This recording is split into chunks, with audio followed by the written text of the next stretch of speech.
When James Mitchell discovered an abandoned German shepherd tied to an old oak tree during his morning hunt, he never imagined it would lead him to uncover a decades-old military secret that would change not just his life, but the lives of an entire forgotten unit. Before we jump back in, tell us where you're tuning in from, and if this story touches you, make sure you're subscribed, because tomorrow I've saved something extra special for you. The dog's collar held more than just tags.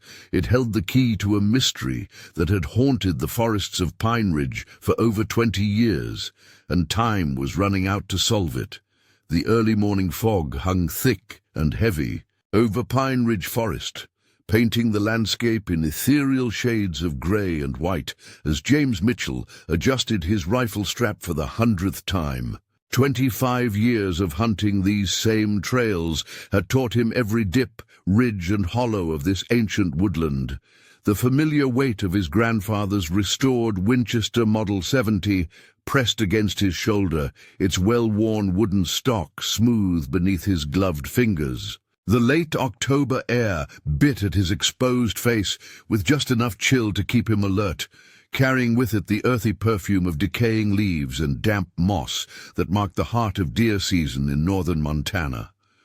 James paused at the crest of Cedar Hill, his practiced eye scanning the valley below through wisps of ground fog that curled around the trunks of towering pines like ghostly fingers. The first hints of dawn were just beginning to paint the eastern sky in watercolor shades of pink and gold, but here beneath the canopy, shadows still held their dominion. He'd chosen this spot carefully, having tracked a promising buck through this area for the past 3 days. The deer's pattern suggested it would pass through the small clearing below within the next hour, following an ancient game trail that generations of wildlife had worn into the forest floor. Settling into position behind a fallen log thick with emerald moss, James pulled his thermos from his pack and poured a small cup of coffee, its steam mingling with his breath in the crisp morning air. The familiar ritual of these solitary morning hunts had become more than just sport for him. It was meditation, a way to find peace in the increasingly chaotic world beyond the forest's embrace. After 2 tours in Afghanistan and 15 years on the Riverdale police force, these quiet moments alone in the woods were what kept him grounded. The subtle sounds of the forest washing over him like a gentle tide, the soft whisper of wind through pine needles, the distant call of a great horned owl ending its nightly hunt, the occasional scatter of dry leaves as small creatures began their morning foraging. James had learned to read these sounds like a book, each one telling its own story about the life and movement within his hunting grounds. But this morning, something felt different. There was a tension in the air, a subtle wrongness that made the hair on the back of his neck stand up. Years of military training and police work had taught James to trust these instincts. He set his coffee aside and listened more intently, trying to isolate what had triggered his internal alarm. The normal symphony of forest sounds continued, but there was something else, something that didn't belong.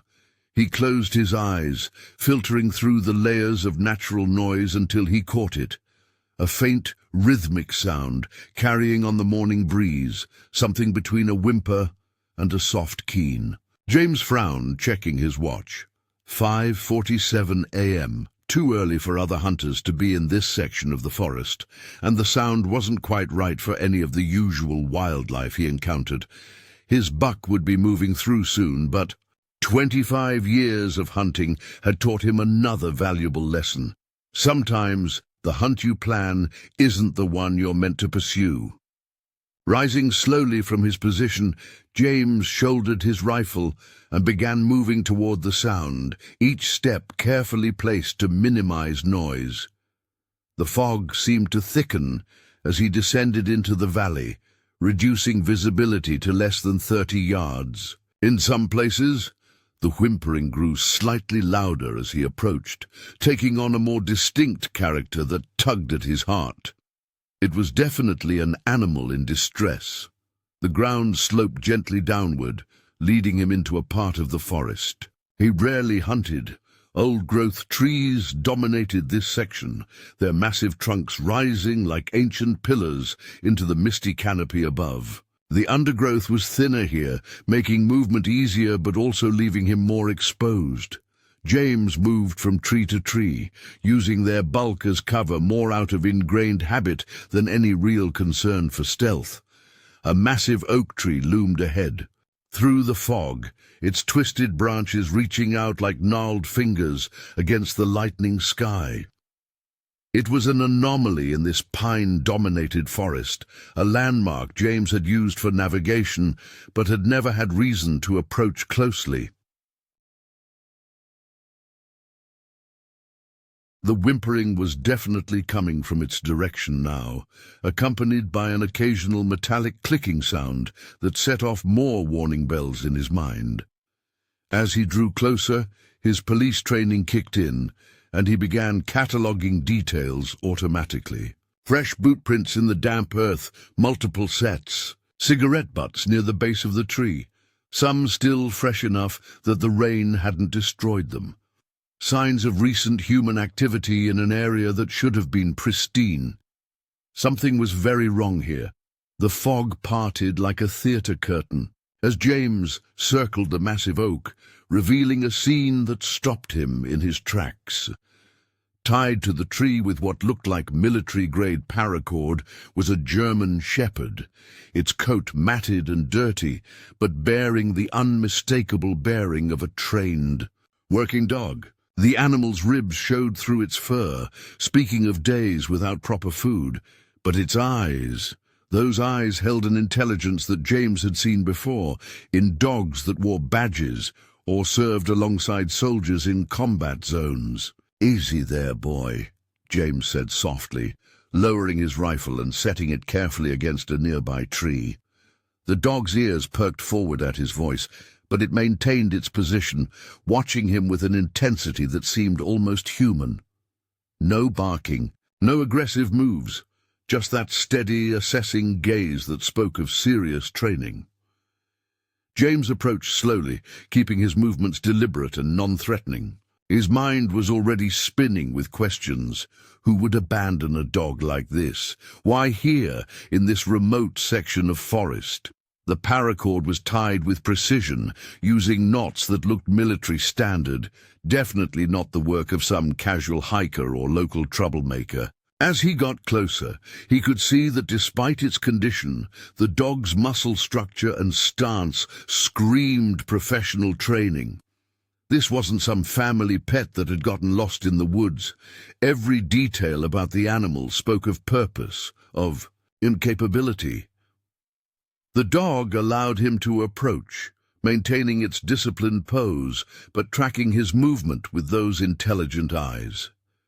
It was then that James noticed something glinting around the dog's neck. His first thought was that it might be a regular ID tag, something that could help him track down the owner and get some answers.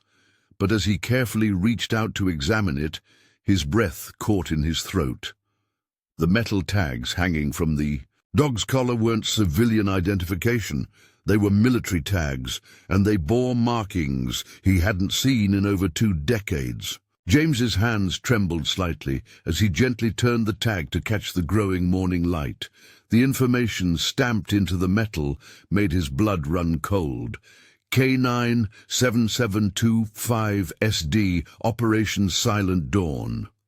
Below that was a date, March 15th, 2003, and a code that brought back a flood of memories he'd spent years trying to forget. Operation Silent Dawn had been classified, a joint special forces mission that had gone tragically wrong 20 years ago. The details were still heavily redacted, but James had been there for the aftermath, part of a support unit that had helped evacuate the survivors. He remembered the haunted looks in their eyes, the way they refused to talk about what had happened in those mountains. And he remembered the dogs, specially trained German shepherds that had been part of the operation, each one bearing tags just like this. But that was impossible. All those dogs had been accounted for in the aftermath. He'd seen the reports himself during the investigation that followed. This dog couldn't be from Silent Dawn. It was too young, for one thing. Yet here it was, wearing tags that shouldn't exist, tied to a tree in the middle of nowhere with military precision. The dog whined softly, drawing James's attention back to the present. Whatever mystery these tags represented would have to wait. His first priority was getting this animal to safety. He reached into his pack for his water bottle and the beef jerky he'd packed for his lunch, offering both to the dog. To his surprise, the dog didn't lunge for the food, despite its obvious hunger. Instead, it waited, maintaining its disciplined pose until James said softly, "Go ahead, boy. It's okay." Only then did the dog accept the offerings, eating and drinking, with the controlled precision that spoke of extensive training. As the dog ate, James examined the area around the tree more carefully. The cigarette butts were all the same brand, American Spirit, popular among military personnel. The boot prints showed a distinctive tread pattern he recognized from his own service days. Standard-issue tactical boots, size 11 or 12. Someone had been checking on the dog, but why leave it here? Why not take it to a shelter or turn it over? Do the authorities? The morning fog was beginning to lift as the sun climbed higher, revealing more details about the scene. Preparing and narrating this story took us a lot of time, so if you are enjoying it, subscribe to our channel. It means a lot to us. Now, back to the story. James noticed something else. Small marks on the tree trunk about head height. Moving closer, he realized they were numbers, carved shallowly into the bark. 1922-4703. A code. Coordinates. The sequence tugged at something in his memory, but he couldn't quite place it. Working quickly but carefully, James began untying the paracord from around the tree. The knots were indeed military standard, and as he worked them loose, he noticed something else that made his pulse quicken. Woven into the cord at regular intervals were small colored threads, blue, red, and green, in a specific pattern.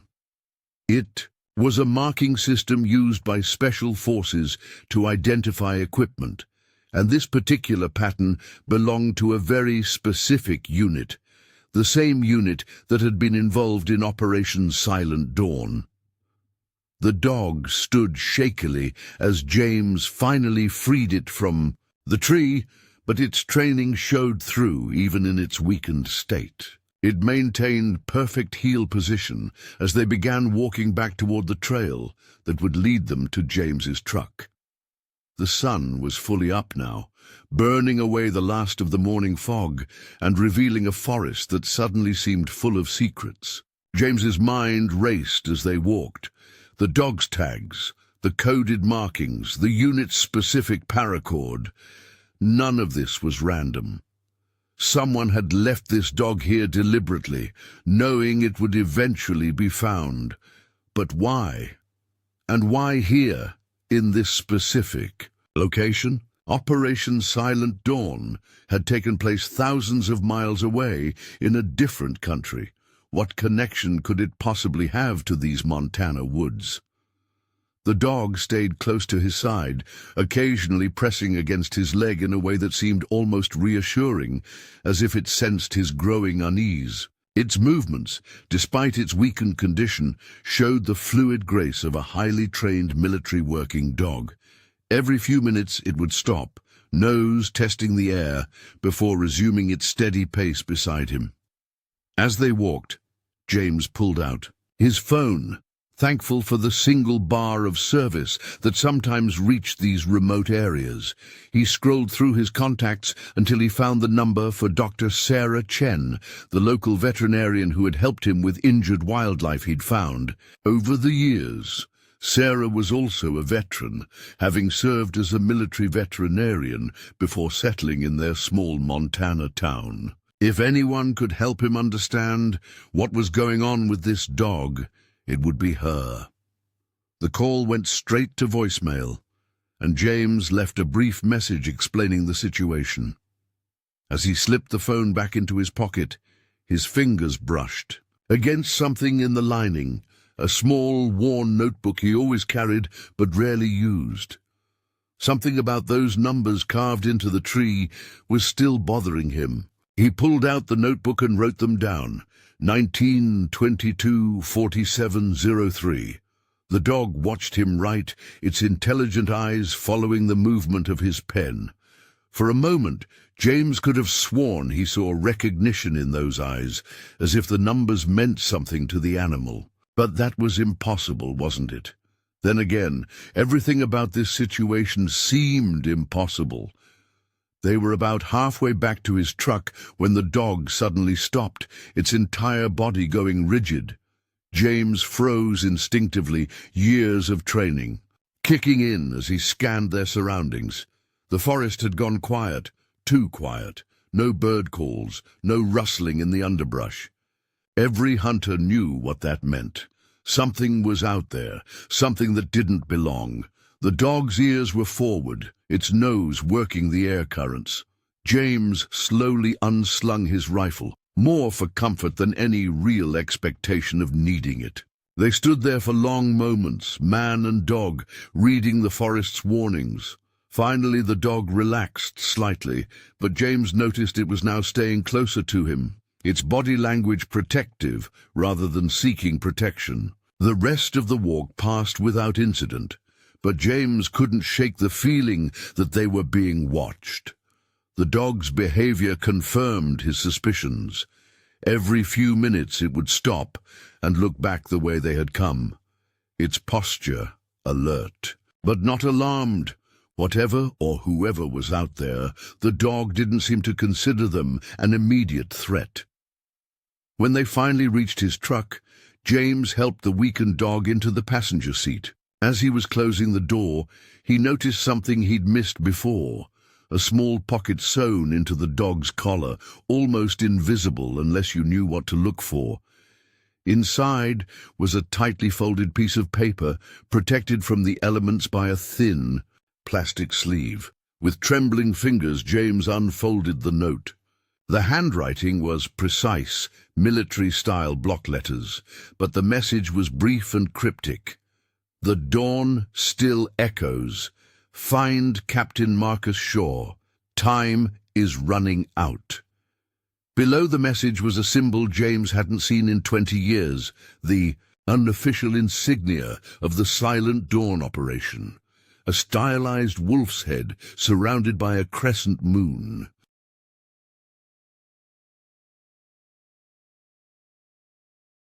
James stared at the note for a long moment, memories he'd tried to forget rushing back like a flood.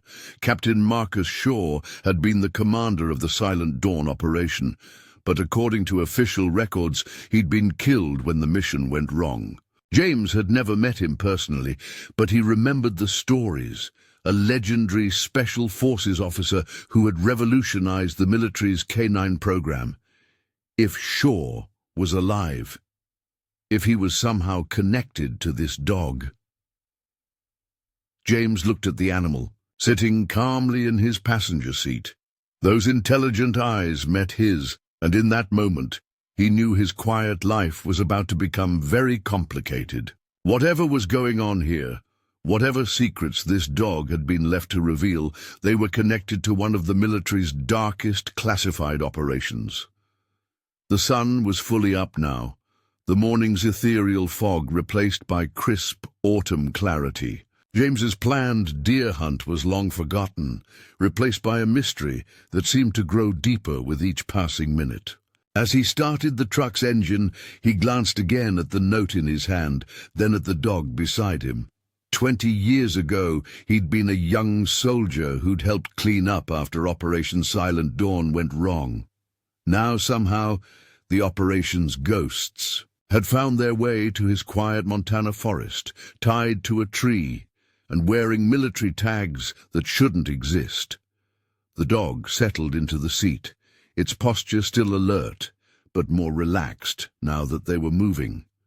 James pulled out his phone again, this time scrolling to a number he hadn't called in years. If he was going to unravel this mystery, he'd need help from someone who had been there, someone who understood what Operation Silent Dawn had really been about. The phone rang 3 times before a gruff voice answered. "Yeah? Jack? It's James. Mitchell. Remember that thing in '03 we never talk about?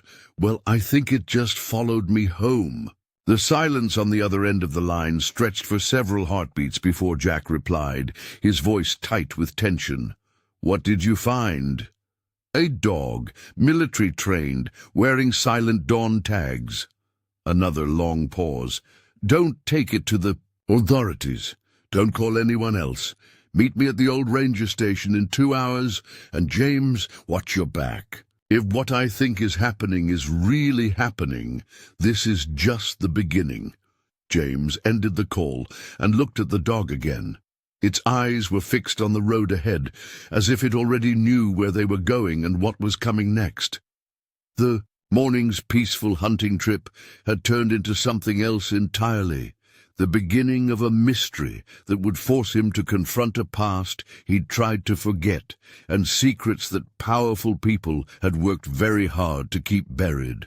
As they drove down the forest road, the rising sun at their backs, James couldn't shake the feeling that finding this dog hadn't been an accident. Someone had left it there, knowing he would find it, knowing he would recognize the significance of those tags and that coded message. But why now, after 20 years? What was so urgent that it required awakening the ghosts of Operation Silent Dawn? The dog shifted in its seat, pressing its nose against the window as they passed the turnoff. "To the old ranger station, 2 hours." The old ranger station stood like a sentinel at the edge of Pine Ridge Forest, its weathered wooden walls telling stories of decades of service. James parked his truck behind the building, out of sight from the main road, just as Jack had instructed. The dog had remained alert throughout the entire drive, its intelligent eyes constantly scanning their surroundings, displaying a level of situational awareness that went far beyond normal canine behavior. Before leaving the truck, James checked his phone one more time. Dr. Chen had called back while they were driving, and he'd briefly explained the situation. She'd agreed to meet them at her clinic later, understanding the need for discretion. When he mentioned the military tags, her final words still echoed in his mind. "Be careful, James. Military dogs don't just appear out of nowhere, and they definitely don't come with 20-year-old classified operation tags." The autumn sun had climbed higher in the sky, burning away the last remnants of morning mist. James helped the dog out of the truck, noticing how it moved with more strength now after the water and food he'd given it. Despite its ordeal, there was an unmistakable military bearing in its posture, a sense of purpose that seemed to grow stronger as they approached the ranger station. Jack Peterson was already waiting for them inside. 20 years had turned his once dark hair mostly grey, but his eyes were as sharp as ever, taking in every detail as James and the dog entered the building. The former Marine Corps intelligence officer had been part of the support team for Operation Silent Dawn, though he'd never shared exactly what his role had been.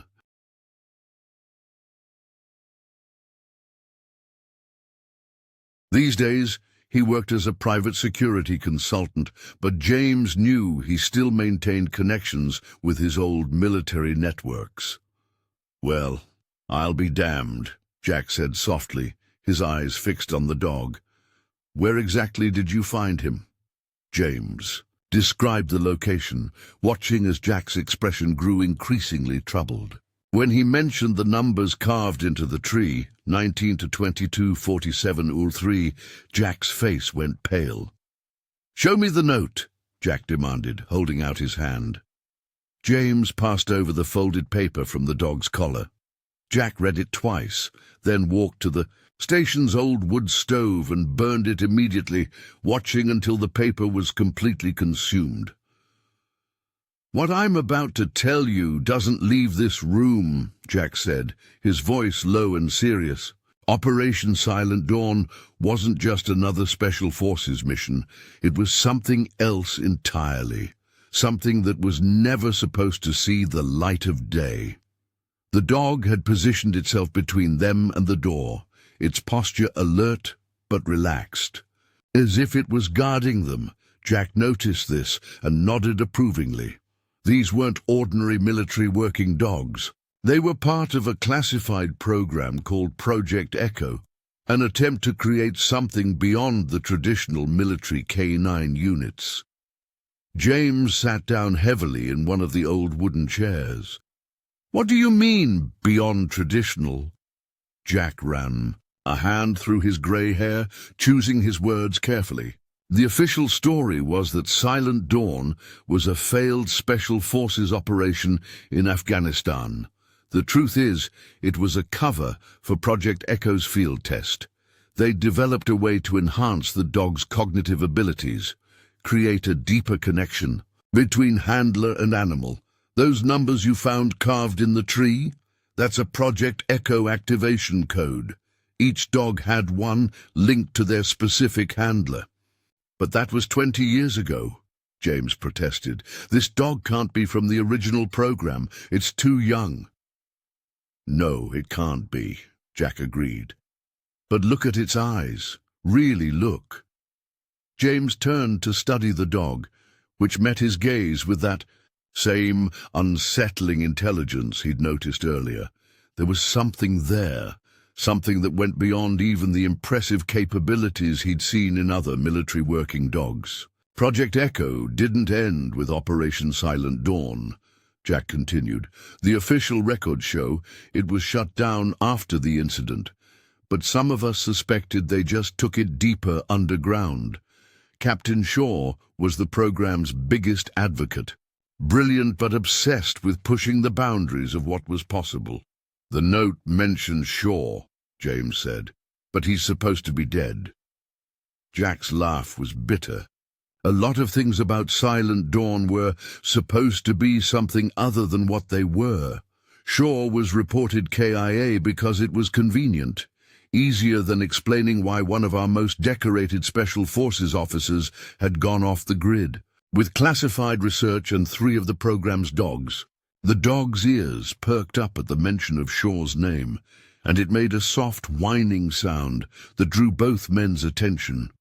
Jack watched it thoughtfully for a moment before continuing. "That activation code, 1922-4703, it's not just random numbers. It's a location. The first set is a sector designation from the old military grid system used during Project Echo. The second set..." He paused, pulling out his phone and checking something. "There's an abandoned military research facility about 40 miles north of here. It was used for cold weather training operations in the 80s, then officially decommissioned. Unofficially, it became one of Project Echo's secondary sites." "You think that's where Shaw is?" James asked, already seeing where this was leading. "I think that's where someone wants us to look," Jack replied carefully. "The question is who, and why now, after all these years?" The dog had moved closer to them as they talked, its attention focused on their conversation in a way that seemed almost human. James remembered something from his own military days, how sometimes the most important information came not from what you found, but from who wanted you to find it.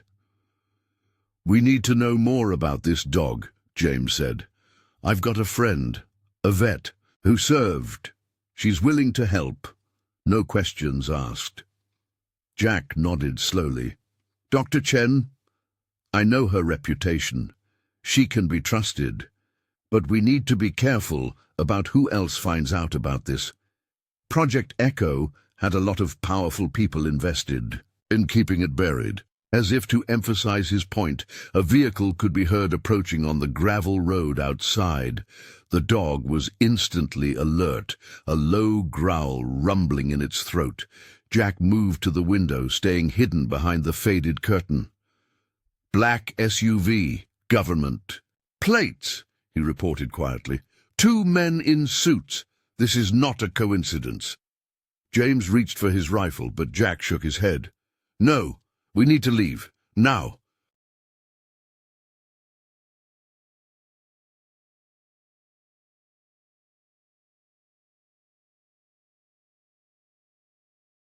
There's a back trail through the maintenance yard. It'll take us into the old logging area. Plenty of places to lose a tail. The dog was already moving toward the rear door, as if it understood exactly what was happening. James followed, noticing how the animal naturally fell into a tactical movement pattern, staying low and using available cover. Jack brought up the rear, his old training evident in every careful step. They made it to the tree line just as the SUV's doors opened. James caught a glimpse of the men, dark suits, sunglasses, moving with the unmistakable bearing of federal agents. The dog led them deeper into the forest, choosing a path that seemed random, but somehow felt deliberate. Your truck is compromised, Jack said, as they moved quickly through the undergrowth. They'll have teams watching it. We need to get to my cabin. I've got supplies there, communications equipment that isn't easily traced. The dog stopped suddenly, its head turning toward the north. A moment later, they heard the distant sound of helicopter rotors. Jack cursed under his breath. They're mobilizing fast, too fast. Someone high up must have been monitoring the area, waiting for the dog to be found. Why? James asked, ducking under a low-hanging branch. Why all this for one dog? Because it's not about the dog, Jack replied grimly. It's about what the dog knows. Project Echo wasn't just about enhancing their abilities, it was about creating perfect witnesses, animals that could observe, remember, and somehow communicate complex information. If Shaw continued his research after going dark. He left the sentence unfinished as they reached a small stream. The dog waded in without hesitation, and they followed, using the water to mask their trail. James's mind was racing, trying to process everything he'd learned in the past few hours. The peaceful morning hunt that had led him to a tied-up dog had somehow dropped him into the middle of a decades-old military conspiracy. The helicopter sound grew louder, then began to fade as it moved in the wrong direction. The dog had led them under a thick canopy of pine trees, making aerial observation difficult. Its movements were purposeful, confident, as if it knew exactly where they needed to go. 3 miles to my cabin, Jack said quietly as they emerged from the stream. But we need to be smart about this. They'll have people watching the obvious approaches. The dog shook itself, then looked at Jack expectantly as if waiting for instructions. Jack studied it for a moment, then pulled a small notebook from his pocket. He wrote down the activation code from the tree, 1922-4703, and showed it to the dog. The reaction was immediate. The dog's posture changed, its eyes focusing intently on the numbers. Then it looked north, in the direction of the abandoned research facility Jack had mentioned. "I'll be damned," Jack whispered. "They really did it. They really created them." "Created what?" James asked, though he wasn't sure he wanted to know the answer. "The perfect messenger," Jack replied, "a carrier of secrets who couldn't be interrogated, couldn't be broken. The program's final phase was about implanting information directly into the dog's enhanced cognitive systems. Information that could only be accessed under specific conditions. The dog whined softly, pressing against James's leg.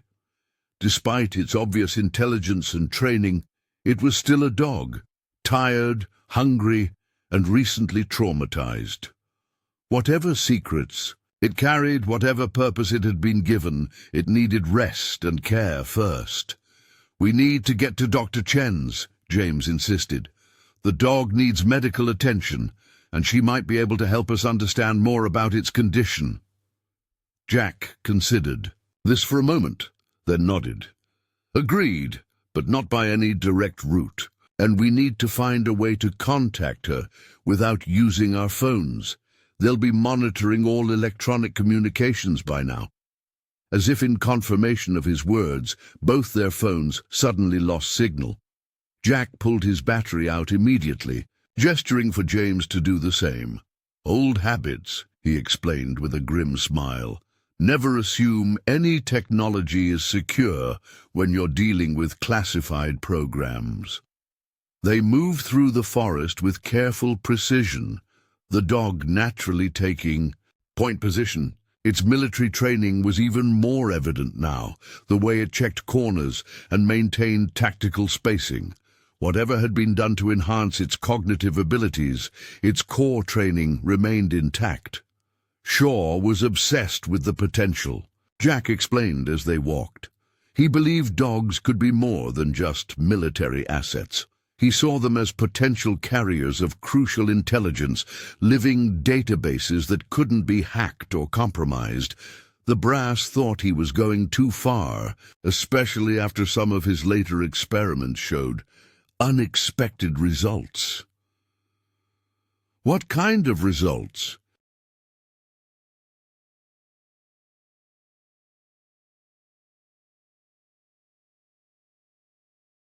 James asked, not sure he wanted to know the answer. The dog started demonstrating abilities that couldn't be explained, pattern recognition beyond anything we'd seen before, the ability to recall and somehow communicate complex information. Some even seemed to develop a form of predictive capability. Jack paused, watching the dog navigate around a fallen tree. That's when they tried to shut it down. But Shaw was convinced he was on the verge of something revolutionary. When they ordered him to terminate the program, he disappeared instead, took his research and 3 of the most promising dogs with him. The dog stopped suddenly, its body tensing. A moment later, they heard voices in the distance, searchers moving through the forest. The dog looked at them, then at a dense thicket of undergrowth, clearly indicating where they should hide. They pressed themselves into the brush, just as 2 men in tactical gear moved past their position. Through the leaves, James could see they were carrying sophisticated tracking equipment. Government agents, but not standard FBI or ATF. Their gear was too specialized. "Echo Recovery Team," Jack whispered once the men had passed. "Special unit created to contain any evidence of the project if it ever surfaced. They're not officially part of any agency. Gives them deniability if things go wrong." The dog waited until the sound of the searchers had completely faded before leading them out of hiding. Its movements were becoming slower now, the strain of its ordeal showing through its professional bearing. "We're about half a mile from the old Miller property," James said, recognizing their location. "Sarah, Dr. Chen, lives just beyond it. If we can get there without being spotted, she's got a barn with medical supplies, private enough to examine the dog properly." Jack checked his watch. "They'll have teams watching the main roads, but they might not know all the back trails yet. Local knowledge might be our advantage here." The dog seemed to perk up at the mention of medical care, as if it understood they were talking about helping it. Its intelligent eyes moved between them as they spoke, following the conversation with uncanny awareness. "There's something else you need to know," Jack said as they began moving again. The activation code we found is not just coordinates. The numbers follow a pattern we used in Echo. First set is location, yes, but the second set, it's a time stamp. 3 days from now, at 300 hours. Whatever Shaw wants us to find at that facility, we have a deadline. James looked at the dog, remembering how it had reacted to seeing those numbers. You think Shaw left this dog for us? To find? That this is all some kind of planned operation? Not for us specifically, Jack replied, but for someone who would understand the significance of what they found. Someone with military background who knew enough about Silent Dawn to recognize the tags, but wasn't directly involved in Project Echo.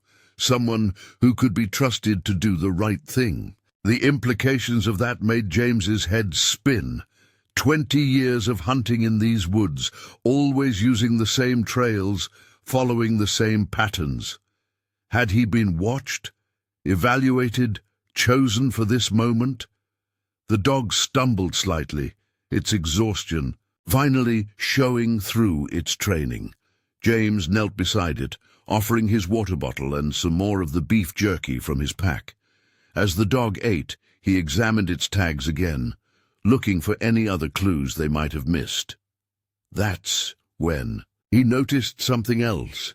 Tiny marks etched into the back of the tags, almost invisible unless you knew to look for them. A series of dots and dashes that could easily be mistaken for scratches, but formed a clear pattern to anyone familiar with Morse code. "Jack," he called softly, "take a look at this." Jack knelt down, pulling a small magnifying glass from his pocket.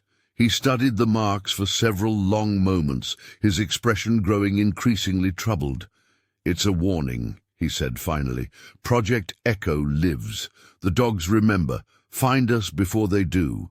The dog watched them intently as Jack decoded the message, its eyes moving between them with that unsettling intelligence.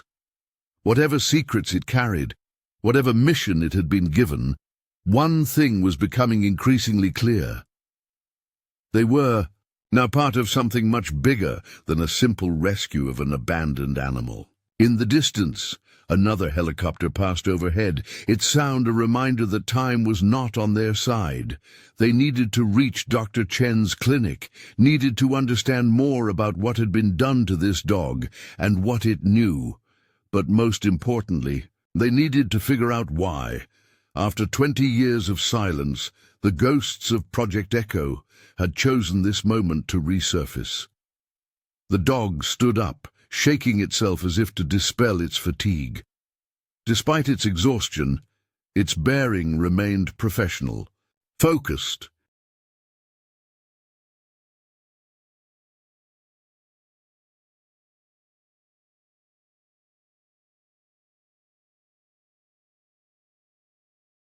It looked north again, toward the coordinates hidden in its activation code, then back at James and Jack. The message was clear. They had work to do, mysteries to unravel, and very little time to do it. "Come on," James said softly, patting the dog's head. "Let's get you somewhere safe, then we can figure out what all this means." As they resumed their careful journey toward Dr. Chen's clinic, the autumn sun climbed higher in the sky, casting long shadows through the trees. Somewhere out there, teams of specially trained agents were searching for them, while in an abandoned research facility 40 miles north, answers waited to be discovered.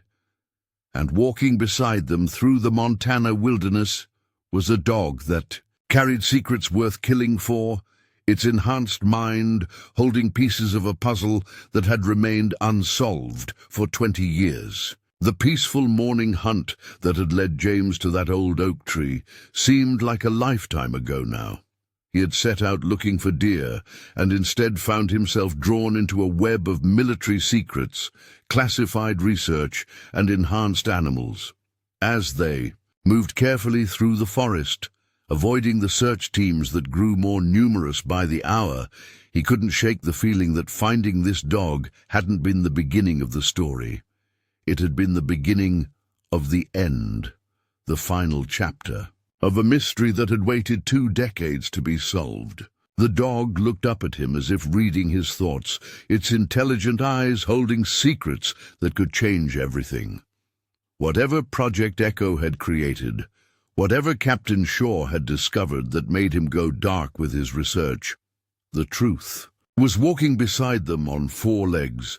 Dr. Sarah Chen's veterinary clinic sat at the end of a long gravel driveway, surrounded by tall pines that provided natural cover from the main road. As James, Jack, and the dog approached through the wooded back area, they could see Sarah was already waiting for them at the clinic's rear entrance.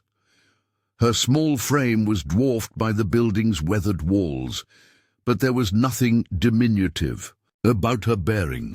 20 years as a military veterinarian had left its mark in her straight-backed posture and alert eyes. She ushered them quickly inside, leading them through a storage area to a private examination room in the back of the clinic. The room was windowless, illuminated by soft LED lighting that gave it a clinical but somehow comforting atmosphere. Various medical instruments lined the walls, and a sturdy examination table dominated the center of the space. "I cleared my schedule and sent my staff home," Sarah said as she closed and locked the door behind them. "Whatever's going on here, I figured fewer witnesses would be better." She paused, her eyes widening slightly as she got her first good look at the dog. My God! The dog had positioned itself in a perfect heel position beside James, its bearing military precise despite its obvious exhaustion. Sarah approached slowly, her experienced gaze taking in every detail of the animal's condition. "This isn't just any military working dog," she said quietly, kneeling to examine the tags around its neck. "The muscle structure, the cognitive responses, I've never seen anything quite like it." "That's because it's not supposed to exist," Jack replied grimly. "What we're about to tell you, it never leaves this room. Understanding that could keep you alive." Sarah straightened up, meeting Jack's gaze steadily. "I served in classified K9 medical programs for 15 years, Mr. Peterson. I know how to keep secrets." She turned to the dog, her voice shifting to the professional tones of a veterinarian. "Now, let's see what we're dealing with here." The examination that followed was methodical and thorough. Sarah checked the dog's vital signs, drew blood samples, and performed a series of cognitive response tests that seemed more complex than standard veterinary procedures. The dog cooperated perfectly, responding to commands and positioning itself as needed without any hesitation. "Physically, he's dehydrated and undernourished, but not critically so," Sarah reported as she worked. "Someone was providing minimal care, just enough to keep him alive and functional, but it's the other readings that are fascinating." She pointed to a series of measurements on her medical tablet. "His neural responses are off the charts. The cognitive function tests. I've never seen scores like these." "Project Echo," Jack said quietly. "They found a way to enhance them, push their capabilities beyond normal limits." Sarah's hands stilled for a moment as she was checking the dog's reflexes. "Echo? That was just a rumor in the medical corps. They said it was theoretical research, never actually implemented. That's what they wanted people to believe," James added, watching as the dog tracked their conversation with those unnervingly intelligent eyes. "But from what Jack's told me, they succeeded, maybe too well."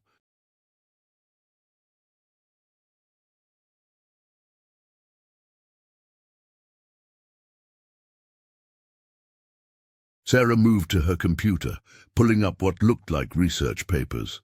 There were theories about advancing canine cognitive function through specialized training and genetic modification.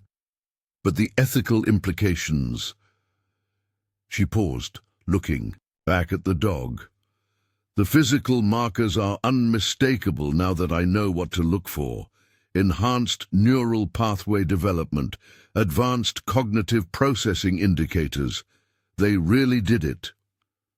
The dog whined softly, drawing their attention. It was looking at Sarah's computer screen, its gaze fixed on a diagram showing canine brain structure. Sarah noticed this and slowly turned the screen more toward the animal. "Remarkable," she breathed. "The level of awareness, the focus. This goes beyond anything in the literature." She turned to Jack. "How many others were there?" "Originally, 12 dogs in the program," Jack replied. "But when Shaw went dark, he took 3 with him, the most advanced subjects. The rest were supposedly euthanized when the program was officially terminated." "Supposedly," Sarah repeated, her tone skeptical. She returned to examining the dog, this time focusing on its eyes. The pupillary responses suggest modifications to the optical nerve structure, enhanced visual processing, probably linked to pattern recognition capabilities. They weren't just making them smarter, they were creating something entirely new. James watched as she worked, noting how the dog seemed to anticipate her movements, positioning itself to assist with the examination. Could they have continued the program, created more like him? With the right resources, the right facilities? Sarah's voice trailed off as she noticed something. She parted the fur along the dog's neck, revealing a tiny scar. "This is recent, some kind of surgical procedure, probably within the last month." Jack moved closer to examine the scar. Could be an implant. Echo was experimenting with ways to store information directly in their enhanced subjects. The dog's reaction to that activation code we found. Sarah's fingers probed gently around the scar. "There's definitely something under there. Small, probably subcutaneous, but I'd need specialized equipment to learn more without risking damage." The dog turned its head to look at the scar, then back at them, its expression almost apologetic.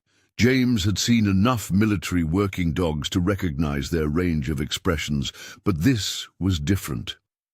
The dog seemed to understand exactly what they were discussing. "The coordinates in the activation code," James said suddenly. "The research facility.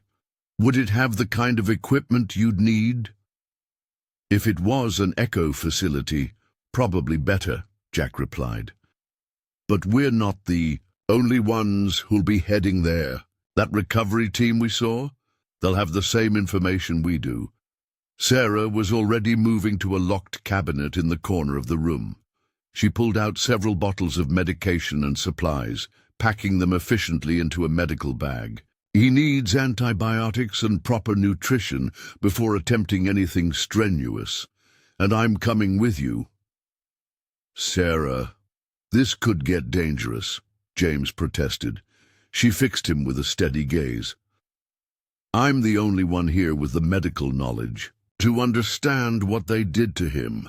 If there are others like him at that facility, they'll need help. Besides," she added with a grim smile, "I didn't spend 15 years in military veterinary service just to patch up sprained paws." The dog had moved to the door, its posture alert. A moment later, they heard the crunch of tires on gravel outside. Sarah quickly moved to a small monitor on her desk, checking the security camera feed. "2 vehicles," she reported. "Black SUVs, government plates, same as the ones you described." "They're expanding the search pattern," Jack said, his voice tight. "We need to move, now." Sarah grabbed her medical bag and moved to a door in the back of the examination room. "There's a maintenance tunnel under the clinic. It comes out near the old railroad tracks. I had it put in after too many midnight emergency calls. Safer than walking around outside with clinic drugs." The dog was already heading for the tunnel entrance, its training evident in how it took point position without being directed. They followed quickly, Sarah pausing only long enough to grab a set of keys from her desk. "My truck's parked behind the storage shed at the tunnel exit," she explained as they descended into the dimly lit passage. "Four-wheel drive, full tank of gas, and a ham radio setup that isn't easily tracked." The tunnel was narrow but tall enough to walk upright, concrete walls lined with electrical conduit and water pipes. Their footsteps echoed softly despite their attempts at quiet movement. The dog moved confidently ahead of them, its enhanced senses apparently untroubled by the low light.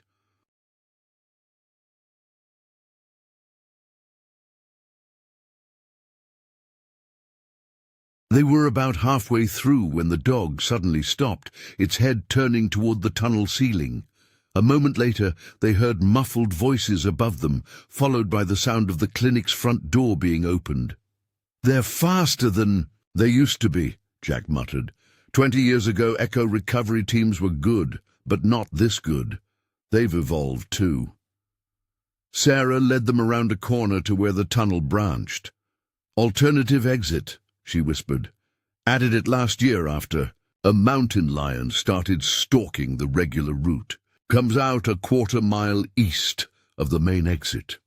The dog was already moving down the new tunnel, choosing the correct path without hesitation. Its behavior was becoming more remarkable with each passing hour, demonstrating not just intelligence, but what seemed like tactical decision-making.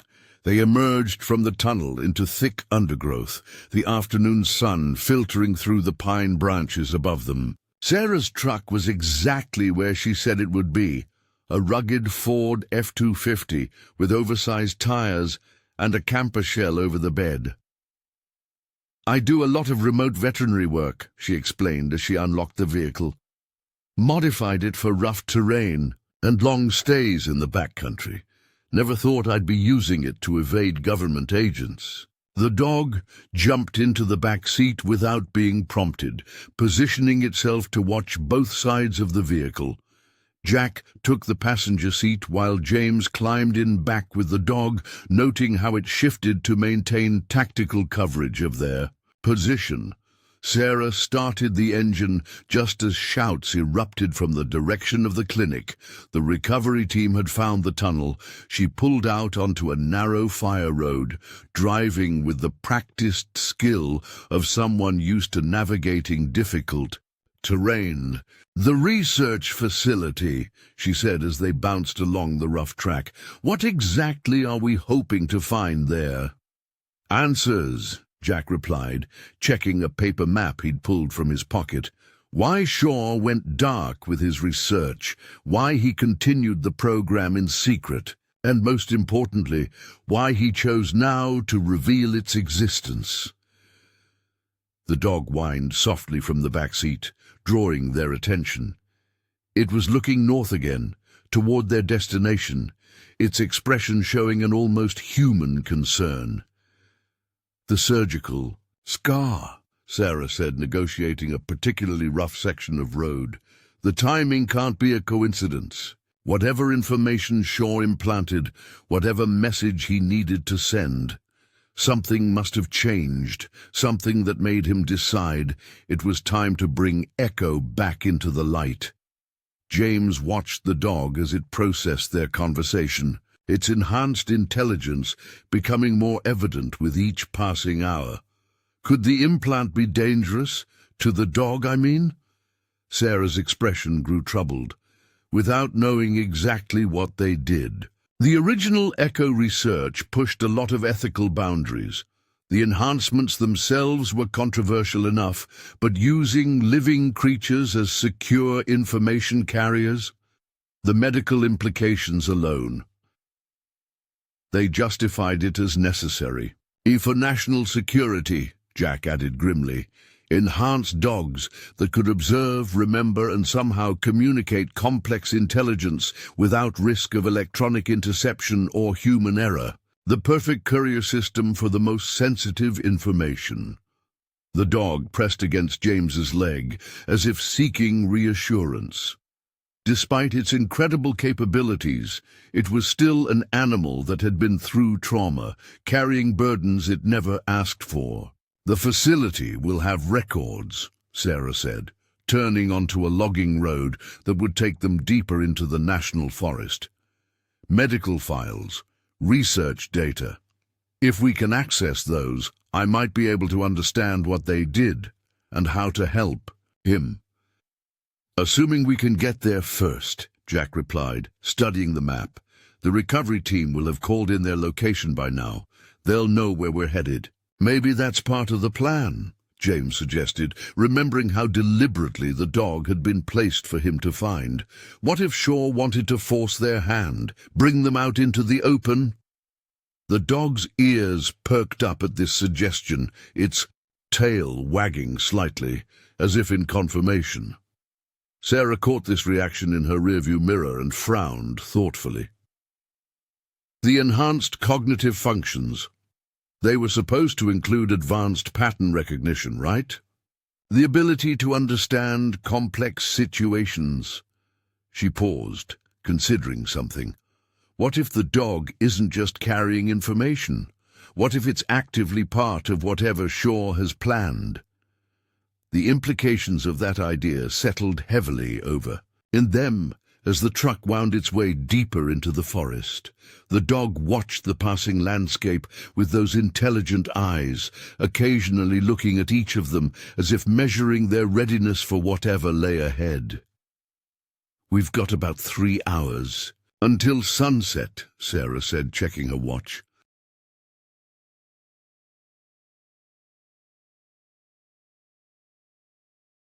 "The facility is maybe 2 hours away if we can stay on these back roads, but we'll need supplies, and the dog needs proper medical attention before we attempt anything more strenuous." "There's an old hunting cabin near here," James offered. "Belonged to my grandfather. It's off any official maps, and I've kept it maintained for emergency situations. We could rest there, let you treat him properly, and plan our approach." Jack considered this. "How far? 20 minutes, maybe less. It's basic, but it's got what we need. Medical supplies, food, radio equipment, and it's defensible if we need it to be." The dog had perked up at the mention of medical supplies, again demonstrating its uncanny ability to follow their conversation. Sarah noticed this and shook her head in amazement. "The more I see, the more incredible it becomes. The level of comprehension, the situational awareness. They didn't just enhance their intelligence, they created something entirely new, a bridge between human and canine cognition. Which makes them incredibly valuable," Jack added darkly, "and incredibly dangerous to the wrong people. If Shaw continued his research after going dark, if he found ways to push the boundaries even further." The dog whined softly, pressing closer to James. Despite its enhanced capabilities, despite the secrets it carried, and the mysteries surrounding its appearance, it was still fundamentally a dog, loyal, trusting, and now looking to them for protection and understanding. "Turn left at the next logging track," James directed Sarah. "The cabin's about half a mile in, hidden in a stand of old-growth pines. We can rest there, treat his injuries properly, and try to figure out our next move." As Sarah guided the truck onto the narrow track, James couldn't help but reflect on how much had changed since that morning's quiet hunt. He had set out looking for deer, and instead found himself drawn into a web of military secrets and enhanced animals, racing against time and shadowy government teams to uncover a truth that had been buried for 20 years. The dog met his gaze in the fading afternoon light, its eyes holding secrets that could change everything. Whatever Project Echo had created, whatever Captain Shaw had discovered that made him go dark with his research, the truth was sitting beside them, waiting to be understood. And somewhere in an abandoned research facility to the north, answers awaited, if they could reach them in time. The old hunting cabin appeared through the trees, its weathered walls blending naturally into the forest around it. As they approached, the dog's posture changed subtly, alert but not alarmed, as if it sensed no immediate threat but maintained its professional vigilance. "Home sweet home," James said softly as Sarah parked the truck behind the cabin, out of sight from the logging track. "At least for the next few hours." The dog jumped out as soon as the door opened, moving to secure the perimeter with military precision. Its training was impeccable, but now they understood it was more than just training. This was an animal, operating with enhanced cognitive capabilities, applying tactical knowledge with an intelligence that approached human levels. As they watched it work, methodically checking the area around the cabin, they couldn't help but wonder, what other secrets did this remarkable creature carry, and would they be ready for the answers when they finally reached that mysterious facility to the north? The interior of James's grandfather's cabin was exactly as he remembered it, rustic but well-maintained, with the lingering scent of wood smoke and aged cedar. Sarah immediately set up a makeshift medical station on the heavy oak table that dominated the main room, laying out supplies from her bag with practiced efficiency. The dog watched her preparations with obvious interest, its intelligent eyes tracking each item she placed on the table. "First things first," Sarah said, patting the table. "Let's get a proper look at that implant." The dog jumped up without hesitation, positioning itself perfectly for examination. Sarah's gentle fingers parted the fur around the small surgical scar, while Jack held a powerful LED light to illuminate the area. "Fascinating," Sarah murmured, using a small ultrasound device she'd brought from her clinic. "The implant is unlike anything I've seen before. It's not just a simple data storage device. There are what appear to be neural interfaces, connections to the surrounding tissue." James watched from nearby, noting how the dog remained perfectly still during the examination. Could that be how they enhanced their cognitive functions? "No," Jack answered before Sarah could respond. "The original echo enhancements were done during early development, genetic modifications, specialized training protocols. This is something else."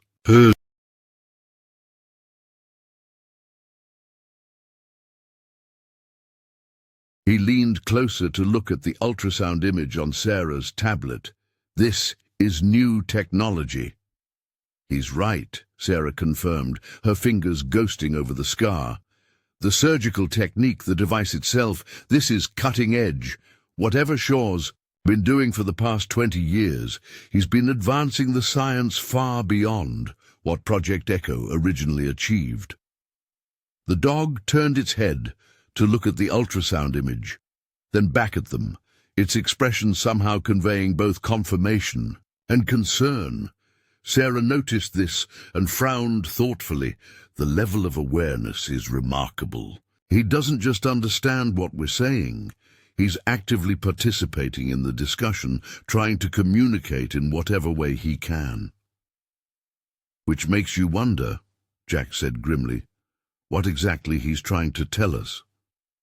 James moved to the cabin's window, checking the perimeter out of habit.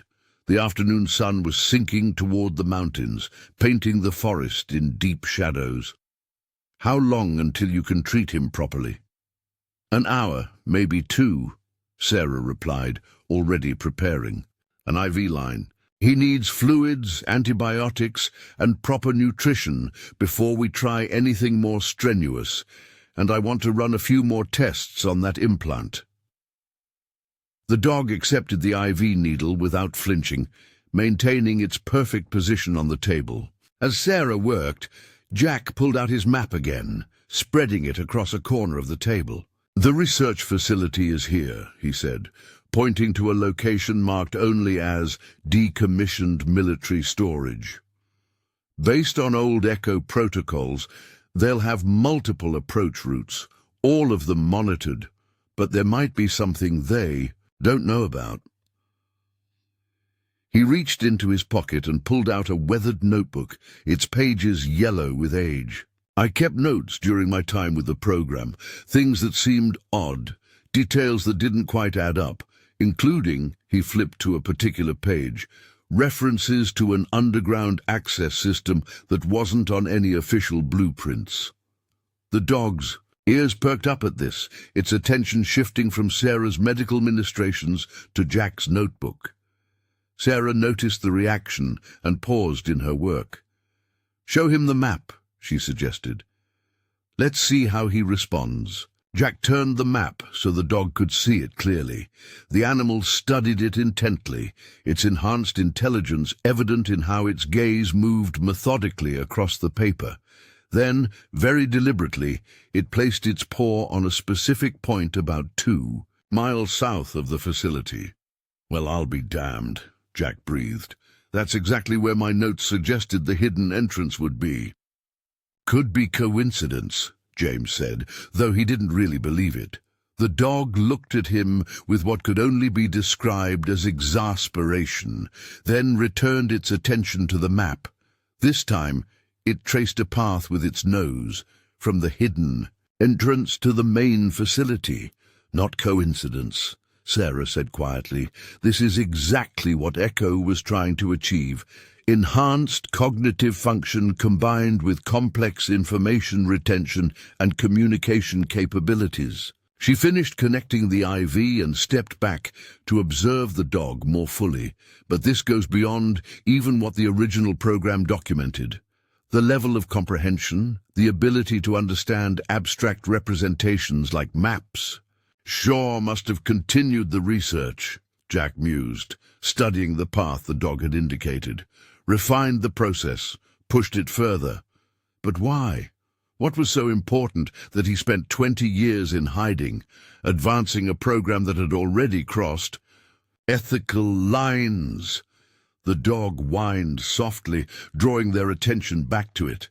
Its eyes moved between them with an urgency that was hard to ignore.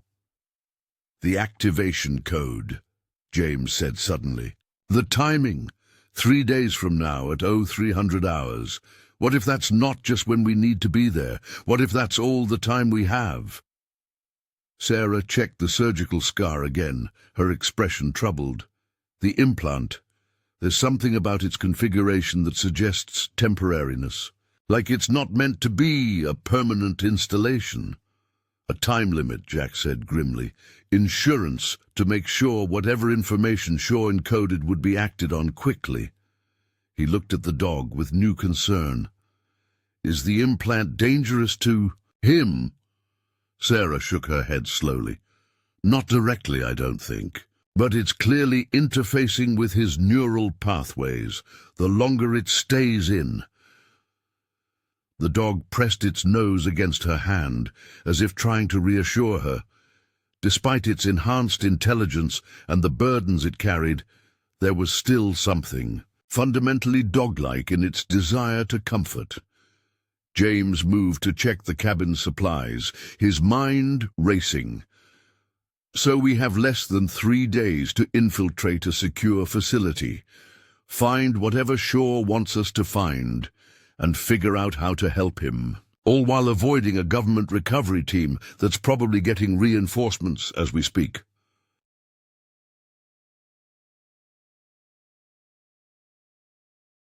"Don't forget about the other dogs," Sarah added, beginning to pack up her medical supplies. "If Shaw took 3 when he went dark, where are the other 2? And if he continued the program, how many more might be out there?"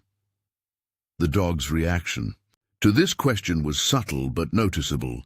A slight tensing of muscles, a shift in its gaze toward the north. Jack caught this and nodded slowly. "He knows. Whatever's waiting for us at that facility, it involves the others. The question is, are they still alive? And if they are, what have they been doing all these years?" The sound of a distant helicopter made them all freeze. The dog was instantly alert, moving to the window with silent efficiency. James joined it, careful to stay hidden behind the cabin's heavy curtains. "Military pattern," he reported, watching the aircraft move across the darkening sky. Looking for heat signatures, probably. They're expanding the search area. We need to move soon, Jack said, studying the map again. The longer we wait, the more assets they'll bring in. By tomorrow, this whole area will be crawling with teams. Sarah finished removing the IV line from the dog, her movements quick but gentle. He's stronger now, rehydrated, and I've got antibiotics and anti-inflammatories in his system. It's not ideal, but he should be able to travel. The dog jumped down from the table, shaking itself slightly before moving to the cabin's door. Its posture suggested it agreed with the assessment. They needed to go, and soon. James began gathering. Essential supplies, water, high-energy food, basic medical kit. If we travel through the night, we could reach the facility entrance by dawn. That gives us time to observe, plan our approach. The recovery team will expect us to wait for darkness, Jack pointed out, tracing routes on his map. They'll have night vision, thermal imaging. Our best chance might be to move during twilight tomorrow morning, the transition period when they're shifting personnel. The dog returned to the map, this time indicating a series of points along the route. It had shown them earlier. Sarah watched this with growing amazement. He's showing us safe points, she realized, places to rest, to observe. This isn't just about remembering a route. He's actively planning, considering our limitations as humans. Echo's ultimate, a goal, Jack said quietly, working dogs that could think and plan at near-human levels, partners rather than just assets. He looked at the dog with a mixture of awe and concern. But I don't think even they imagined achieving this level of enhancement. The helicopter sound had faded, but they could hear vehicles on the distant main road, more teams moving into position. James quickly packed the last of their supplies into lightweight backpacks. We should... The dog's sudden alertness, and cut him off, mid-sentence. Its head turned toward the cabin's rear wall, ears forward, body tense. A moment later they heard it too. The soft crunch of footsteps on pine needles approaching from the back of the cabin. Jack moved silently to the rear window, keeping low. 2 men, he whispered, full tactical gear. Not recovery team, different equipment. Private contractors, maybe. Sarah was already packing her medical supplies with swift efficiency. The dog moved to the cabin's side door, clearly indicating an escape route. Its tactical training was evident in how it positioned itself to cover their movement while remaining hidden from the windows. They're good, Jack observed, watching the approaching men through a gap in the curtains. Moving in a professional search pattern. Someone called in serious resources. The dog looked at James, then very deliberately at his grandfather's rifle. Leaning in the corner, James understood immediately. The dog wasn't just suggesting they leave, it was proposing a tactical withdrawal under cover. Sarah, James said quietly, start the truck, but wait until you hear the rifle before starting forward. Jack, there's a storage cellar under the main room, if we need it. The dog pressed against his leg, shaking its head slightly. The message was clear. No time for hiding. They needed to move now. James picked up his rifle, checking it with practiced hands. The dog watched this with approval, then moved to the side door, its posture ready but relaxed. A professional. Operator preparing for action. On my mark, James whispered, positioning himself by the window. The dog tensed, ready to move. 3, 2, 1. The next few moments were a blur of coordinated action. James fired 2 shots high into the trees behind the cabin, causing the approaching men to dive for cover. In that moment of confusion, the dog led them out the side door, choosing a path that kept them hidden behind the cabin's woodpile. Sarah had the truck running as they reached it, her medical training showing in how she stayed calm under pressure. The dog jumped into the back seat, positioning itself to watch their six as they pulled away. The sound of shouted commands and running feet followed them, but by the time their pursuers reached the cabin's front, they were already turning onto the logging track, hidden by the growing darkness and the thick pine forest. "They'll radio our position," Jack said, checking behind them. "We've got maybe 15 minutes before they have vehicles in pursuit." "Won't matter," James replied, guiding Sarah to turn onto an almost invisible trail. "This was my grandfather's escape route, runs along an old creek bed. Unless they've got local guides who know these woods as well as he did, they won't find it in the dark." The dog maintained its vigilant watch, but its posture suggested approval of their escape route. Its enhanced intelligence was becoming more remarkable with each passing hour, demonstrating not just trained responses, but tactical thinking and strategic planning. As they bounced along the rough trail, Sarah glanced in the rearview mirror at their remarkable companion. The implant readings were interesting. There are patterns in the neural interface that suggest, well, it's almost like it was designed to activate in stages, as if Shaw built in a graduated release of information. "Makes sense," Jack said, still watching behind them. "Too much at once might be overwhelming, even for an enhanced mind. By controlling the flow of information, he ensures the dog can process and communicate it effectively." The dog's ears perked up at this, and it turned to look at Jack with what seemed like confirmation. Then it returned to its watchful position, professional focus, never wavering. "So, what triggered the first stage?" James wondered aloud. "Was it finding him, the activation code, or is there something else we're missing?" Sarah navigated a particularly rough section of trail before responding. "The neural patterns suggest recent activation within the last 24 hours. Whatever information Shaw encoded, it's only beginning to become accessible. Which means there's more to come," Jack added grimly. "More pieces to the puzzle, and if the implant is temporary, then we're on a deadline," James finished. "Not just to reach the facility, but to understand everything this dog is trying to tell us." The dog whined softly from the back seat, its eyes meeting James's in the growing darkness. There was something in that gaze, not just intelligence, but urgency. Whatever secrets it carried, whatever mission Shaw had given it, time was running out. They drove on through the deepening night, following forgotten trails through the Montana wilderness. Behind them, search teams would be mobilizing, bringing in more resources, more technology.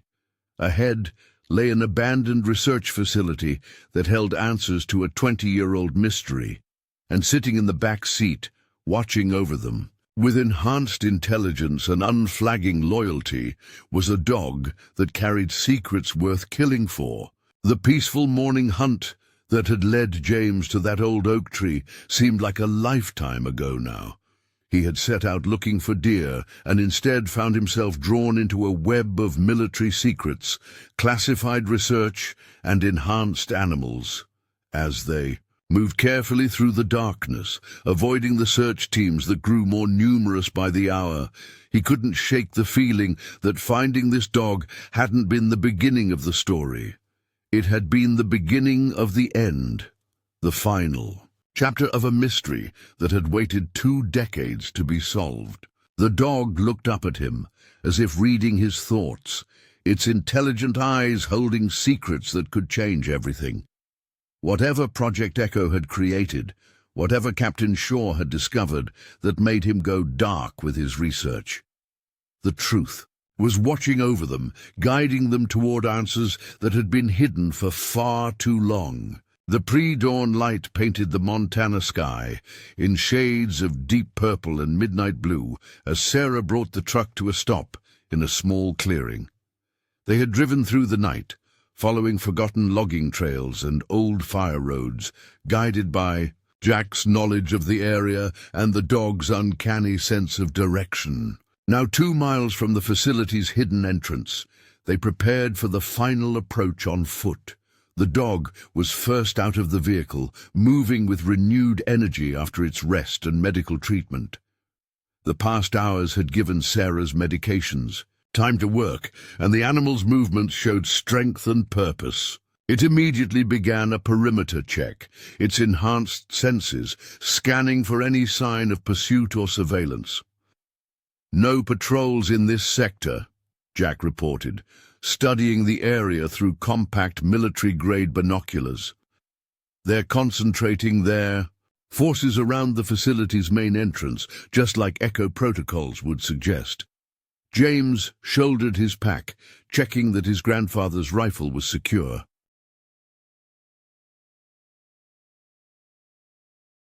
"How much do you think those protocols have changed in 20 years? That's what worries me," Jack replied, lowering the binoculars. "The recovery team we've seen, their equipment, their tactics, they're not operating from the old playbook. Someone's been updating and advancing more than just the Echo program." Sarah finished gathering her medical supplies, packing only what was essential for the approach. The implant readings showed similar advancement.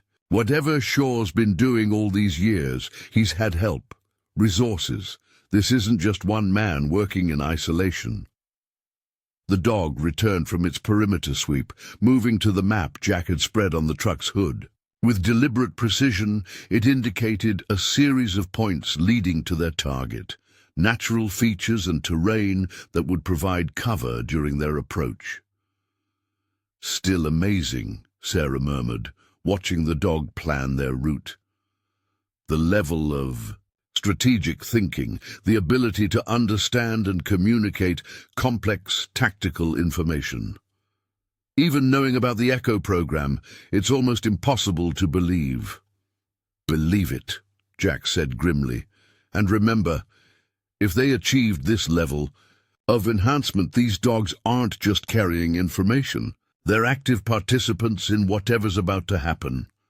The dog looked up at this, its intelligent eyes meeting Jack's gaze with what seemed like approval. Then it turned north, toward their target, its posture suggesting urgency. "Time," "Check," James said, consulting his watch. 26 hours until the activation code's deadline. Whatever Shaw encoded in that implant, whatever he needs us to find. "We need to move," Sarah finished, securing her pack. "The implant's neural interface patterns are showing increasing activity. I don't think we want to find out what happens when it reaches peak stimulation." They concealed the truck under pine branches and camouflage netting, making it virtually invisible from the air or ground. The dog watched this process with professional interest, occasionally indicating places where the coverage needed adjustment. As they began their approach, moving through the thick forest with careful precision, James couldn't help but reflect on how much had changed in the past 24 hours. Yesterday morning, he had been a simple hunter tracking deer through familiar woods. Now he was part of something that seemed more like a military operation, guided by an enhanced animal with intelligence that bordered on human. The dog led them along natural game trails, choosing paths that provided maximum cover while avoiding areas likely to be under surveillance. Its movements were calculated and precise, demonstrating not just training, but tactical understanding. "Look at how it maintains tactical spacing," Jack observed quietly as they moved. "That's not just military working dog behavior, it's actively adjusting its position based on terrain and potential threat angles." Sarah nodded, her medical training allowing her to appreciate the complexity of what they were seeing. The enhanced cognitive functions allow it to process and apply tactical knowledge in real time. It's not just following training, it's analyzing and adapting.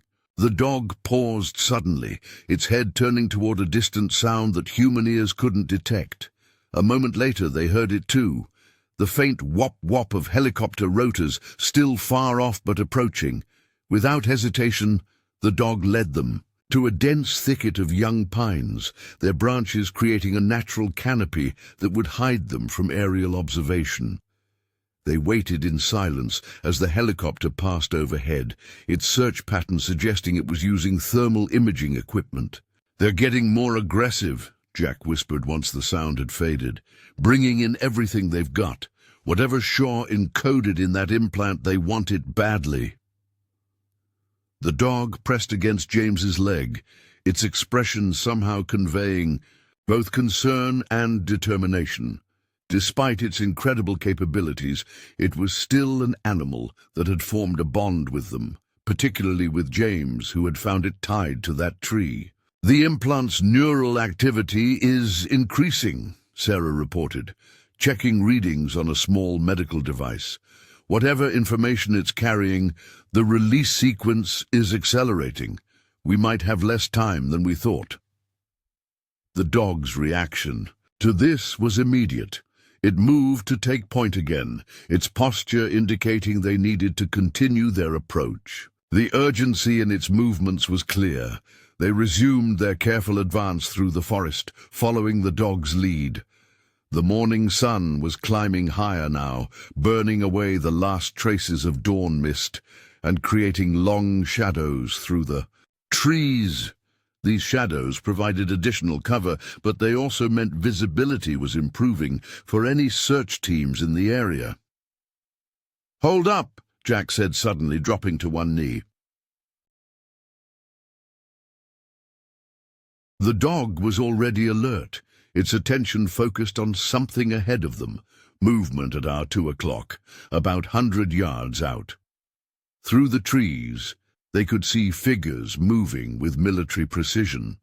Another search team sweeping the area. The dog pressed close to the ground, its enhanced senses clearly tracking the potential threat. "Recovery team," James whispered, keeping his rifle ready but pointed down. Jack shook his head slightly. "Different equipment profile. These look more like private military contractors. High-end gear, professional movement patterns. Someone's brought in serious backup." The dog's ears were forward, its entire body focused on the approaching team.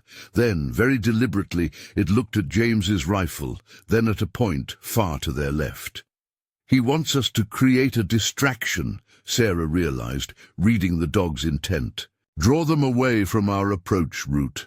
James nodded, understanding the tactical suggestion. "I can put a few shots into that hillside. Make them think they've found something, get them moving in the wrong direction." The dog's tail wagged slightly, confirmation that this was exactly what it had in mind. Its enhanced intelligence was becoming more remarkable with each passing hour, demonstrating not just tactical thinking, but complex, strategic planning. "Do it," Jack decided after studying the terrain, "but make it count.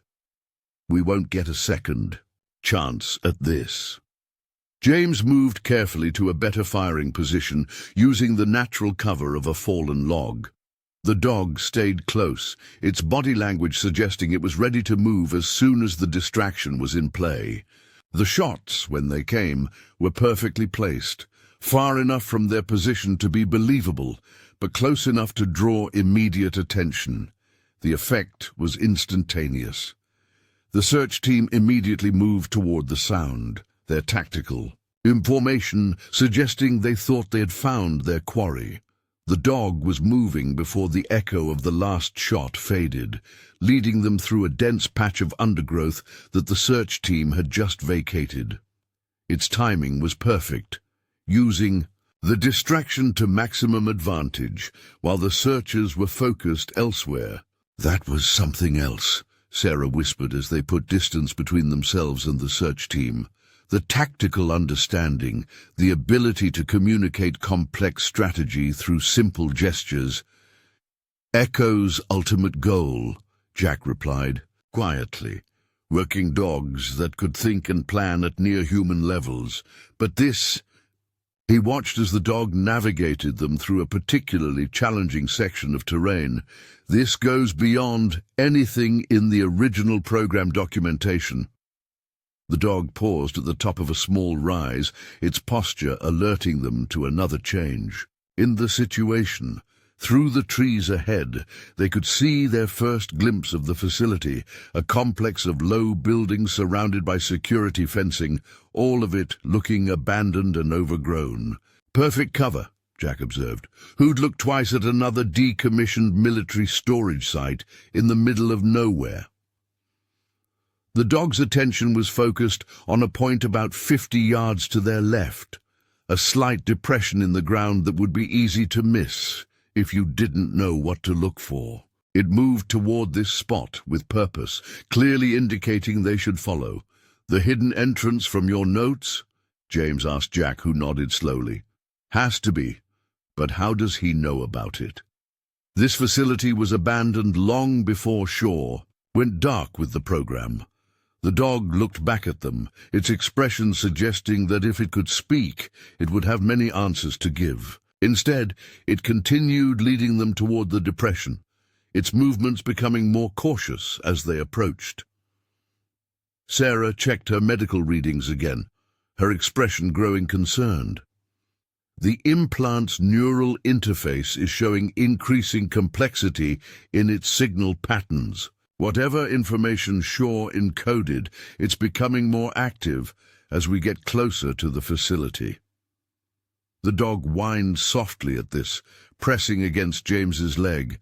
Despite its enhanced capabilities, despite the secrets it carried, there was still something fundamentally dog-like in its need for reassurance.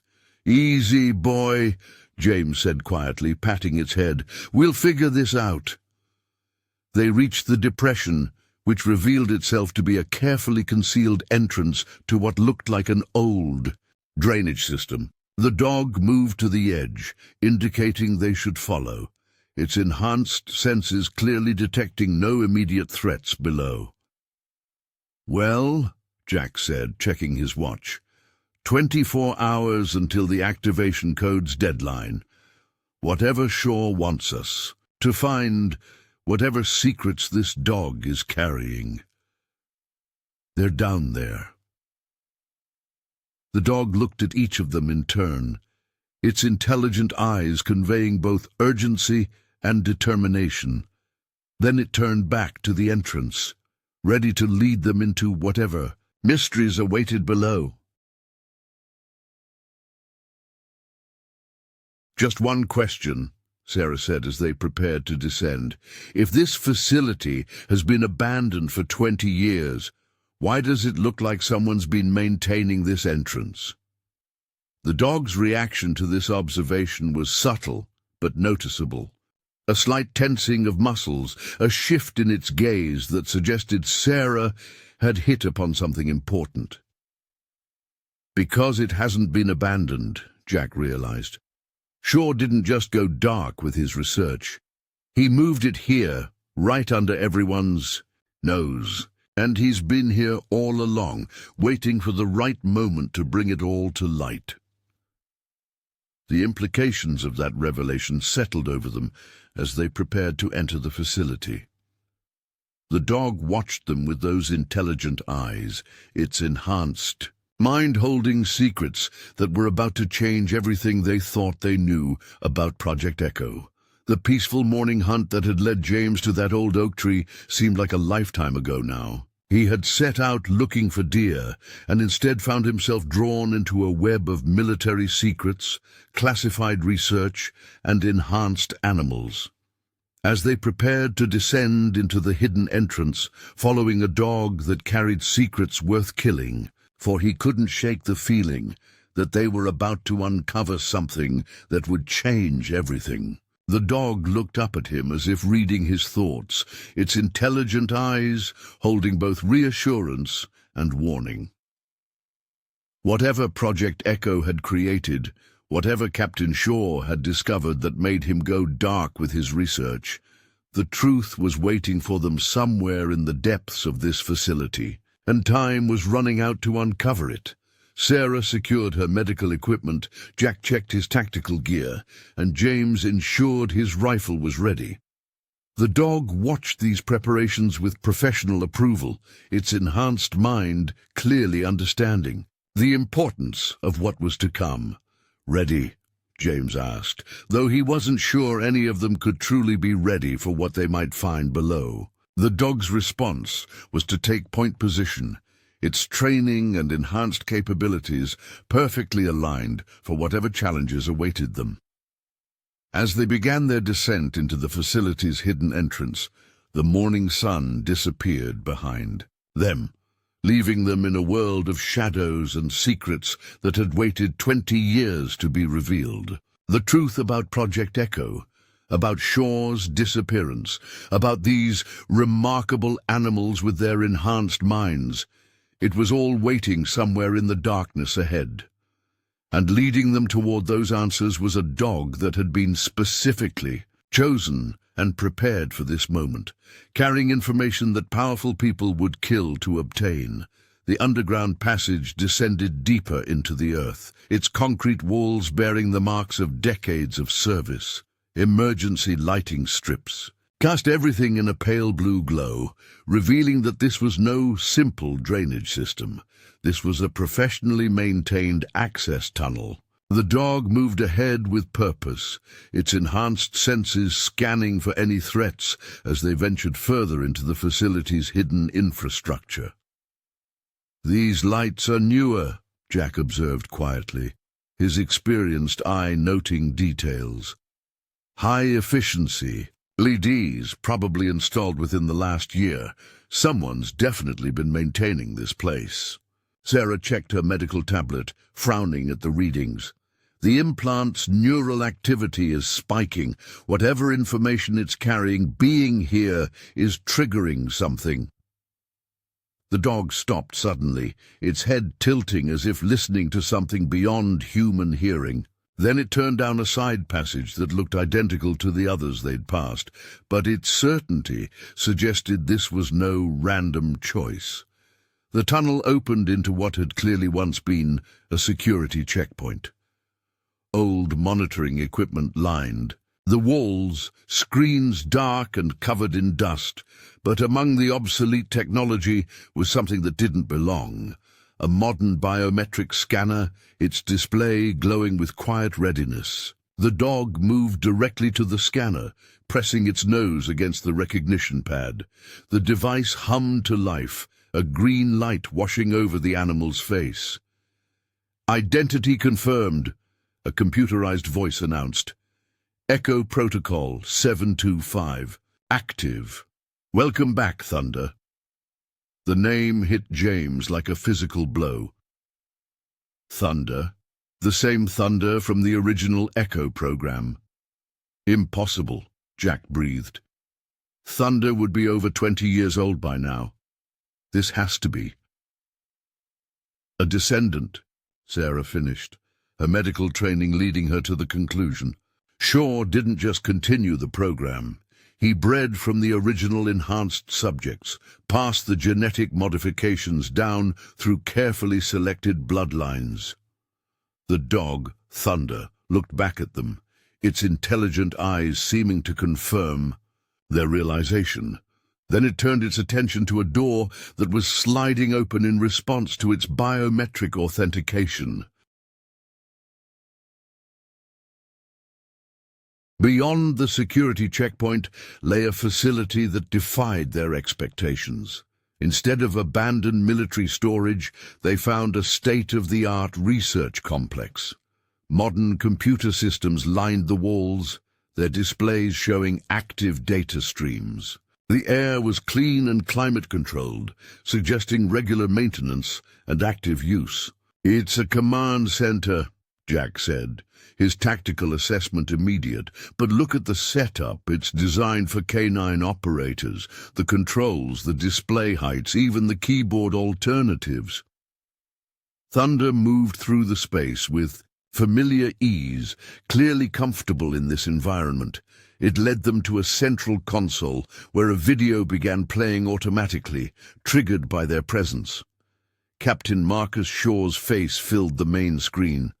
20 years had turned his hair grey, but his eyes held the same intensity they remembered from old Echo documentation. "If you're seeing this," Shaw's recorded image said, "then Thunder has successfully completed the first phase of his mission. The information encoded in his neural implant will have led you here, to the heart of what Project Echo has become."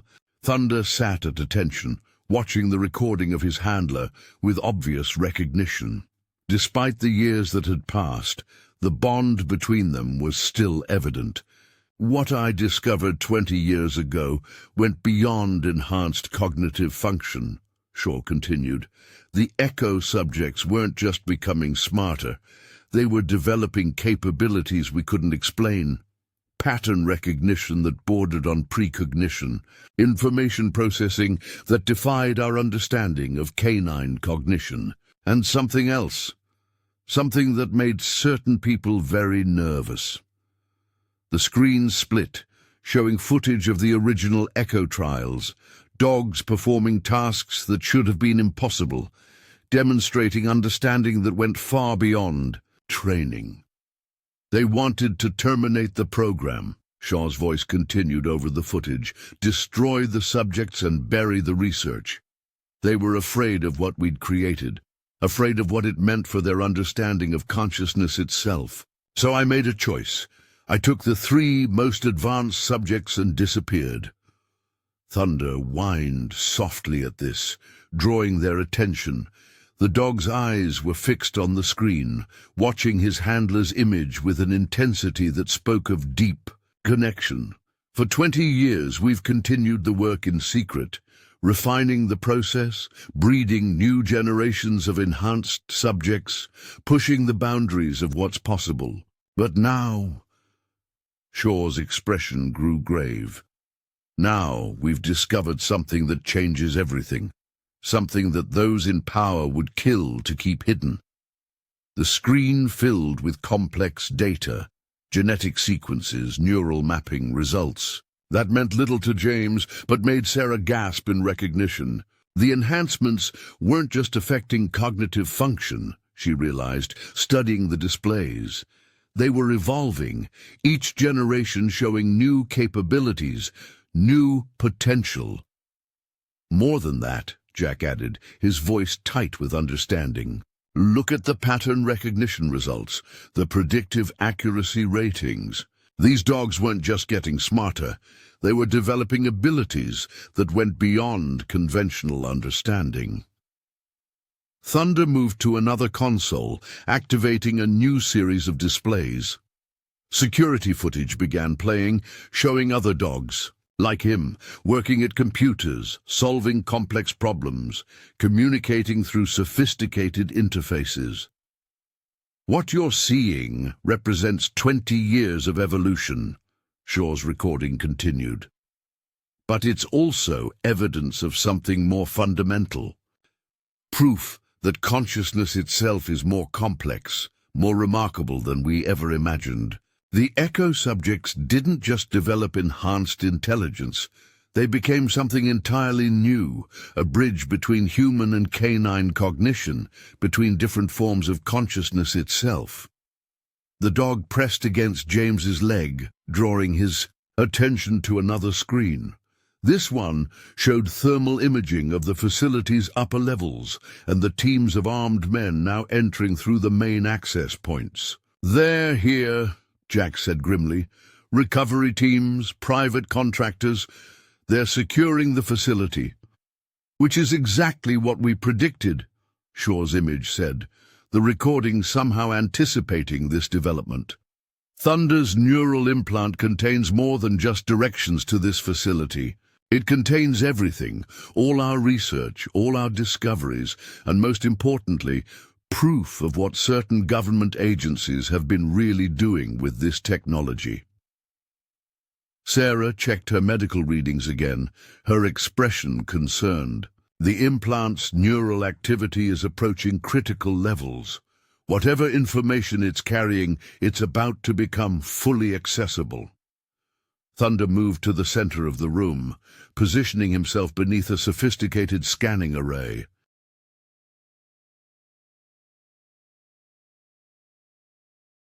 The device activated automatically, bathing the dog in patterns of light that seemed to read something deeper than physical form.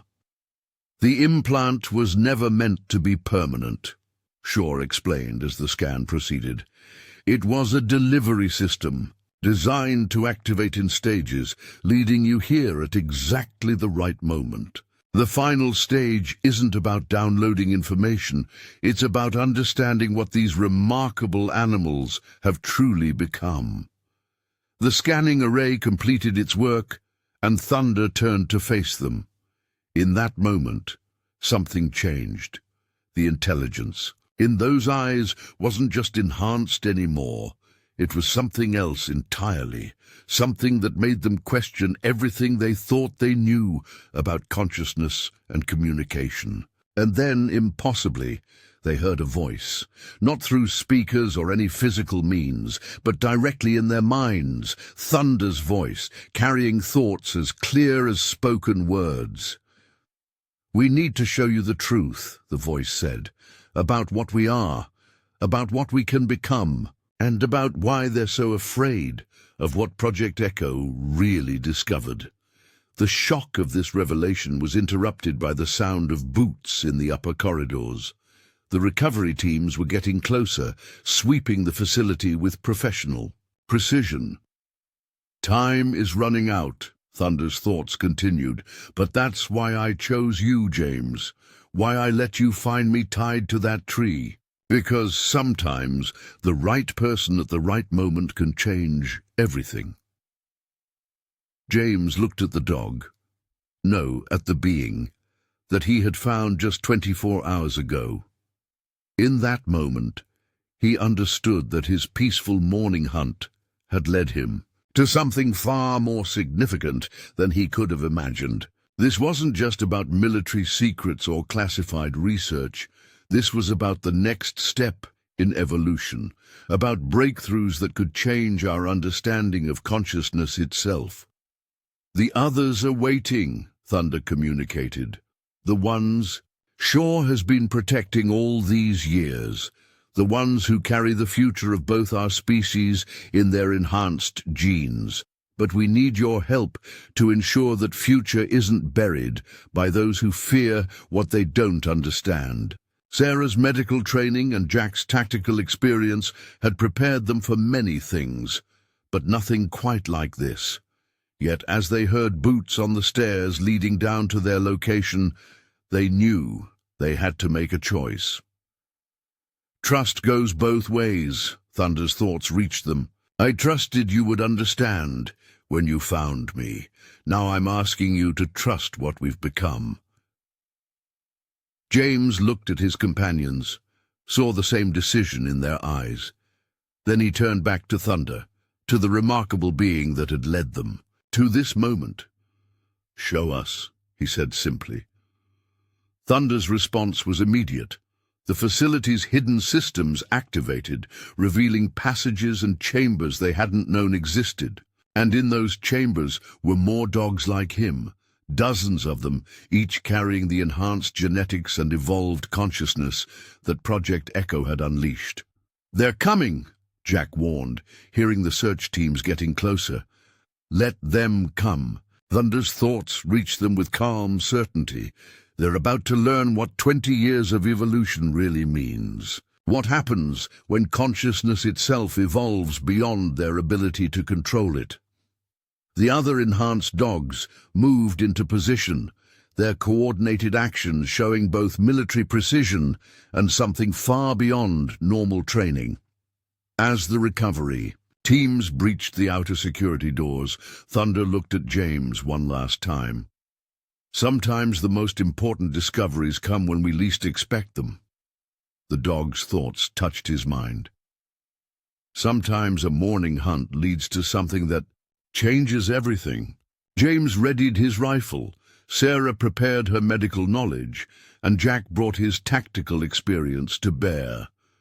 Around them, the enhanced dogs took up strategic positions, their evolved minds working in perfect coordination. Whatever happened next would reshape humanity's understanding of consciousness, evolution, and the bonds between species. The peaceful morning that had led James to find a dog tied to a tree had become something else entirely. The moment when Project Echo's true discoveries would finally come to light. And as the recovery teams breached the final door, Thunder's last thought reached them all. Now let us show them what evolution really means. The future of two species hung in the balance as the confrontation began. But this was no longer about military secrets or government control. This was about something far more fundamental, the next step in consciousness itself, born from the unlikely combination of human science and canine evolution. And it had all started with a hunter finding a dog tied to a tree, proving that sometimes the most remarkable discoveries come when we least expect them, waiting to be found in the quiet moments of an ordinary morning.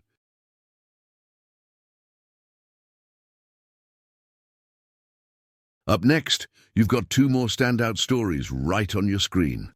If this one hit the mark, you won't want to pass these up. Just click and check them out. And don't forget to subscribe and turn on the notification bell so you don't miss any upload from us.